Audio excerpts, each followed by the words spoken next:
Whenever a home server fills up disk space, a Docker container crashes, or a custom script finishes running, you shouldn't have to sit there checking dashboards, and you definitely shouldn't have to pay for third-party push notification service just to get pings on your phone. Today, we're going to look at GOTIFY. It's an open-source, ultra-lightweight push notification server that you can host using Docker in less than 2 minutes. Let's jump right in.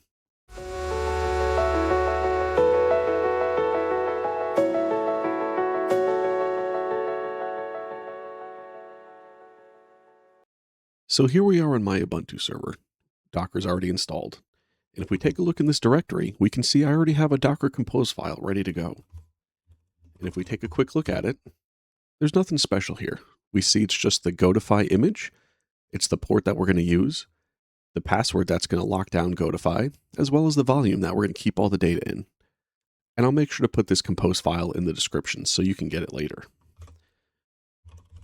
If we just run our Docker Compose, and we bring the container up, we'll see everything is started.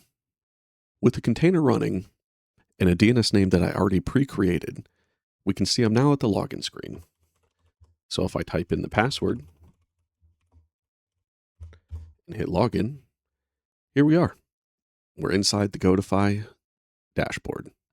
Now the first thing you're going to want to do is over here on the left-hand side in Chrome, enable notifications. And this just means if we send the notification, Chrome can pick it up and display it for you. Now, before we hook anything up, there are two terms inside of GOTIFY that confuse almost everyone at first: apps and clients. Apps are the senders. This is your backup script, your proxmox server, a workflow. Whenever you create an app here, GOTIFY generates a unique token that gives a specific service permission to push messages into your server. Clients, on the other hand, are the receivers. This is the GOTIFY app on your Android phone, your web browser, or your desktop. Clients don't send commands. They just listen, and they display the notifications when they roll in. So if you want your home server to ping you, we create an app for the server, and we connect your phone as the client. Now let's create our first app. So if we go back to the applications list, and we click Create Application, we're going to be asked a couple things. The name of the application. We'll call ours Server Monitor. A short description, which is optional, and the priority. We'll leave that at 0. And we'll click Create. And you'll notice that GOTIFY gives you a token. Now it's only going to show you this once, and it tells you right here. So make sure you copy this and save it in a good place. Now that we have our application and our token, we want to make sure it's working. To easily test this, we can go back to the dashboard here. We have a simple script that's just a curl, and it reaches out to our GOTIFY server. It uses the key that we created, or the token, and it sends a simple message that our system backup completed without errors. So we're going to copy this. We're going to go back into our server. We'll paste this command, and we'll hit enter. And what we should see pretty quickly is the message appear in the background. And there we go. Here's our message. Server alert. Our system backup completed without errors. So we know that both the GOTIFY server is working as well as our application. Now that we know our application is working, let's do a real-world example. The first thing we're going to do is open up our proxmox environment. We'll make sure we're on Data Center. We'll scroll down until we get to Notifications, and we'll head into the Notifications section. So here in Notifications, you see we have two sections: Notification Targets, where the notifications get sent to, and Notification Matchers. Those are rules that if a notification matches, it will send it to whatever target you pick. So the first thing is we're going to click Add under Notification Targets and GOTIFY. It's going to ask us for a couple things.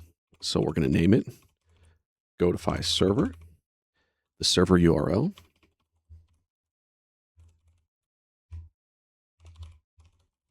GOTIFY.TechSimpld.com, and our token.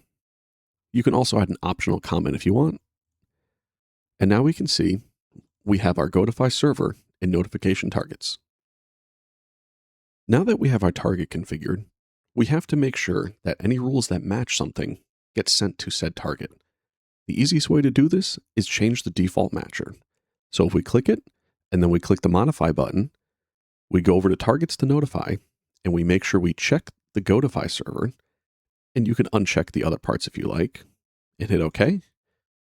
Now, any notifications that match that default rule are going to be sent to our GOTIFY server, so we can easily test. If I right-click on one of my containers, and I say backup now, and I'll just run the backup, we'll see the task is started. It's running the backup. And pretty soon, if we switch over to our GOTIFY, we should get a new alert when the backup is completed. Now this may take a second. Even though the LXC container is small, my backup system is not very fast. And there you go. After 21 seconds, we can see that we have a new backup created. That's almost 800 megabits big, and it's all set. If you're wondering where GOTIFY really shines compared to heavy alternatives, it comes down to 5 big things. 1, dead simple alerting. It uses standard REST APIs, meaning a simple one-line curl command is all it takes to send an alert when a backup finishes or a script fails. The second, homelab support. Modern platforms like Proxmox and Uptime Kuma support GOTIFY right out of the box. No dealing with messy SMTP email setups or spam filters. The third is there's practically zero footprint. It's written in Go using less than 50 megabytes of RAM, so you could run it on the smallest mini PC or a low-power LXC without noticing it. The fourth is total privacy and ownership. It uses a direct WebSocket connection straight from your server to your device. No third-party clouds, no tracking, no paid tiers. And the last is custom priority control. You can set dedicated tokens and priorities for every single service, from silent background logs to high priority alerts that actually wake up your phone. And just like that, you have a completely private and lightweight push notification server right from your own hardware, without paying monthly SaaS fees or relying on third-party cloud brokers. I'm curious how you plan to use this in your own setup. Are you hooking it up to Proxmox backups, tracking cron jobs, or routing custom alerts from automation tools? Drop a comment below and let me know your favorite use case. And if you learned something new today, or you found this guide helpful, I'd really appreciate you hitting that like button. It really helps get these tutorials in front of more homelab builders. And if you really like the videos, consider subscribing. You can grab the full Docker Compose file and the test scripts in the link in the description below. Thanks for watching, and I'll see you on the next project.